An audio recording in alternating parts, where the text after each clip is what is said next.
Hi everyone, it's William back with I think the third day in a row where I've done a diary entry every day instead of every other day. This is the 1921 diary series, I should say, Grand Duke Dmitri. We are up to the 21st of February on the old calendar.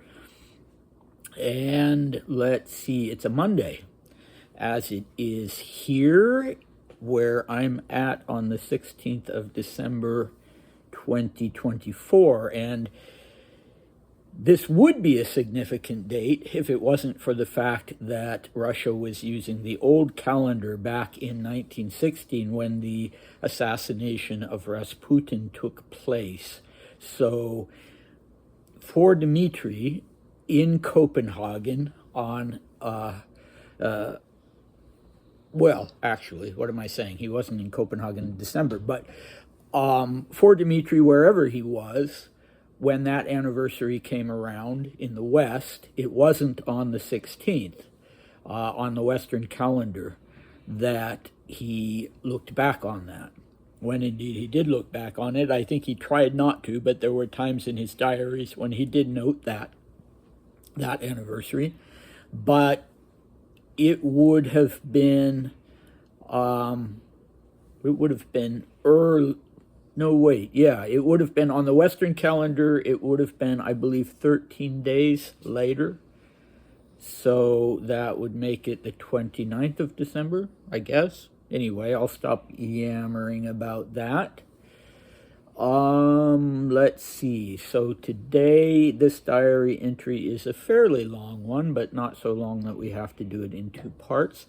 And it involves Dmitri going to a place where there is a beautiful nude woman and not even noticing her. Or if he did notice her, he doesn't mention it in his diaries. So you will find out the mystery of that. Okay, so let's see. What was in the previous diary entry? Well, he got home around 1 a.m. after going out to the restaurant Nims, the very chic Copenhagen restaurant Nims, and Marie-Louise was there, but he didn't dance. And before that, he'd gone off with a little group of friends to see Frederiksborg Castle. Okay, so here we go with the 21st. I wrote in the morning. Luckily, no one interfered, and so I was able to get a lot done. I lunched at home, and around 2 o'clock, Olga dropped by. He came to give me an invitation from the king to have lunch with him on the following day. I dragged Olga along on my walk. Lucia also came. We went to what is considered the most fashionable place for aristocratic outings in Copenhagen, Langelini. It's just a huge pier where merchant vessels dock. Quite a beautiful view opens up from there, and in clear weather, the coast of Sweden is visible. Lucia had to hurry off somewhere, and when she left, Olga instantly proposed going to Audrey's. We immediately hopped on a tram and were there within 5 minutes, but I couldn't stay long because I needed to be at old Countess Mangden's, Mimi's place, at 5 o'clock. She lives in some gloomy pension, the poor thing. She made a surprisingly depressing impression on me. Naturally, the conversation turned to poor Dodo, who died almost in front of her in Luga, even before the revolution, and one must give him credit. He died a remarkably heroic death and did not disgrace the Tsar's cipher. The poor countess spoke about her husband in a calm, even voice, and it was just horrifying to listen to her. She has masses of photos of Ilyinskoye in 1903, 1904. Naturally, I just couldn't tear myself away from them. I left Countess Mangden's only around 7 o'clock. I dined that day at Countess Ahlefeld's. Naturally, the Marlings were also there. It was surprisingly nice and sympathique. Marie-Louise was there, and I sat with her a long time. Supper was served around 1 o'clock, and the time flew by so quickly that by the time we got home, it was already 4 o'clock a.m. Okay, so does anybody make the connection with the nude woman, kind of my little joke. So I'm talking about the statue of the Little Mermaid, the famous statue of the Little Mermaid commemorating the story by Hans Christian Andersen. And it was placed there in 1913. And so it was there when Dmitri and Olga and Lucia took their walk there. But if they saw it, he doesn't mention it. Okay, and I cannot pronounce this name, I'm sure, but it's spelled Langelenie. And yeah, have a look at it online. It's just as Dmitri describes it. Although I don't know how aristocratic necessarily, because it seems to be like it's a general place for tourists to come and enjoy the marvelous view. Okay, so you remember in the previous diary entry he'd been quite irritated by Lucia coming in when he was writing, because he took his writing so seriously. And today he didn't have that problem. So that was good. Olga comes by to give him this invitation from the king, from Christian X. So on the 22nd, he'll be going to the palace to have lunch with Christian and with his wife, Alexandrine. So you'll want to come back for that very interesting diary entry. Apparently, Olga had just intended to stop by because Dmitri says I dragged him along on my walk.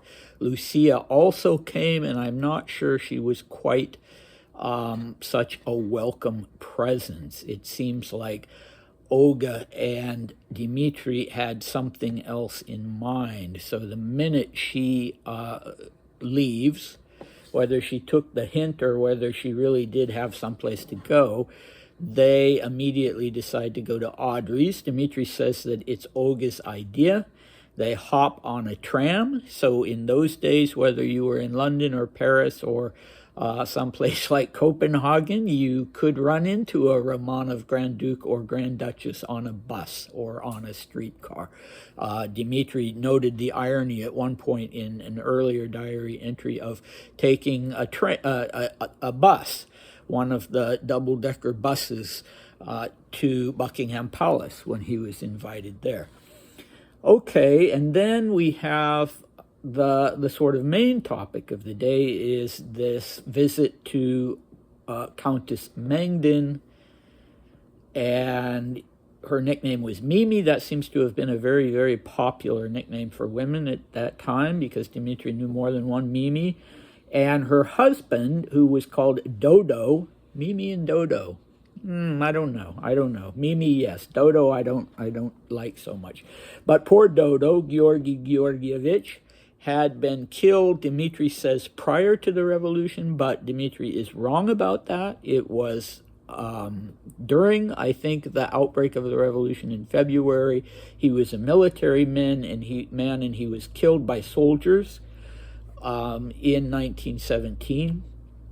And I don't quite know what Dmitri means by saying that it was almost in front of Mimi. Apparently she didn't see it, but she was somewhere nearby.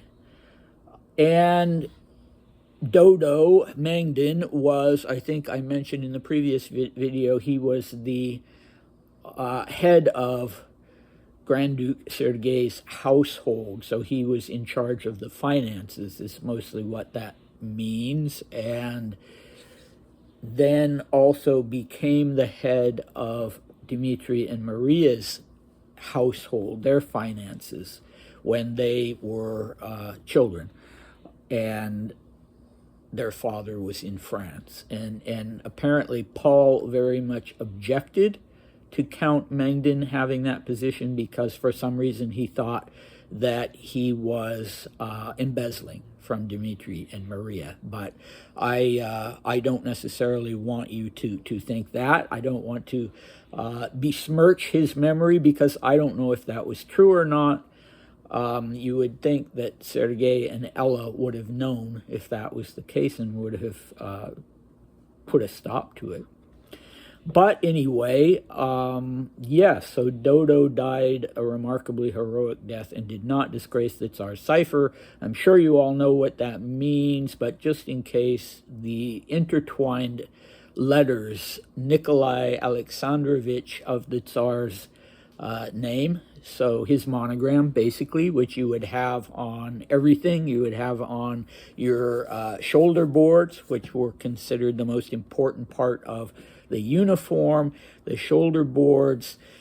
It was a grave offense if somebody touched them, patted you on the shoulder or something, and it had your rank, and it was something that, reluctantly, that Russian military men who were Tsarist military men who wanted to survive the revolution, if they were smart, they had to take those off.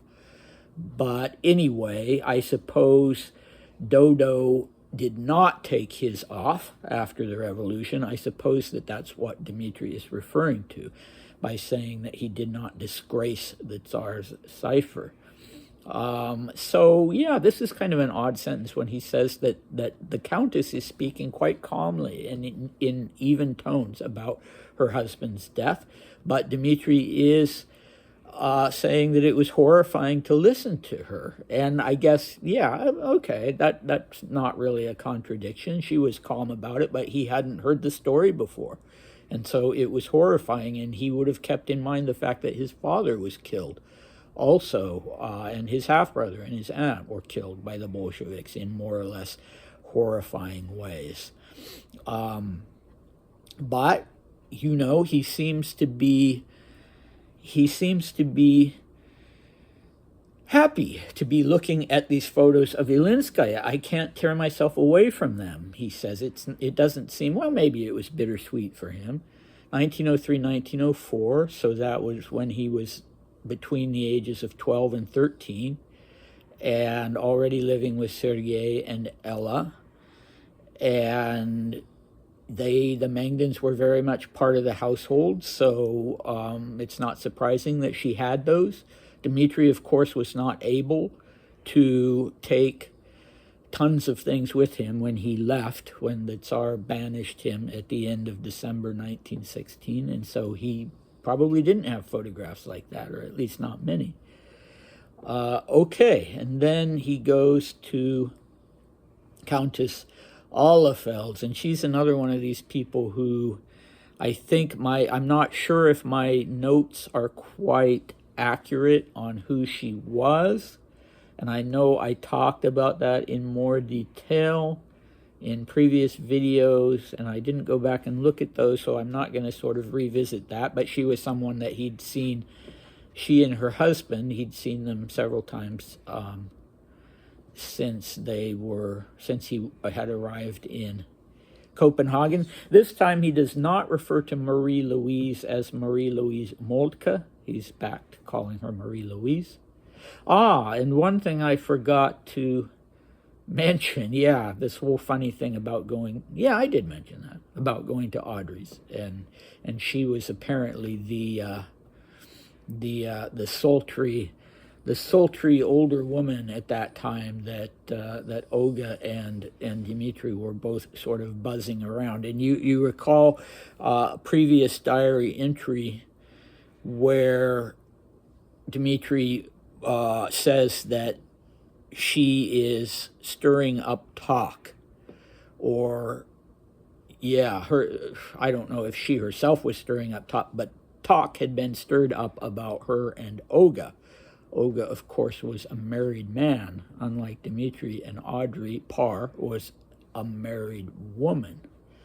So anyway, I don't know which of the two of them was more interested in her, but we'll get a little more enlightenment on that in a diary entry before Dmitri leaves Copenhagen, and a mention of her husband and his part in all of this, or his non-part in all of this. Kind of strange today, because while I was working on the translation of this diary entry, a friend of mine from my undergraduate days at the University of Washington posted some really fantastic photos of we two friends actually that I've recently gotten back in touch with, and we lived at a student housing, an old house from 1910, big old house called Ruski Dom, Russian house. And we were all students in the Slavic department at the University of Washington, and boy, did that bring back memories. So that was for me sort of like with Dmitri, going and looking at these photo albums of Ilyinskoye. And of course, I was a young man in college, not a boy, still, still a child, as Dmitri was in 1903, 1904. Anyway, I'll stop yammering. Do come back tomorrow or Wednesday for the diary entry about lunch with the king and queen. And I'll see you then. Bye.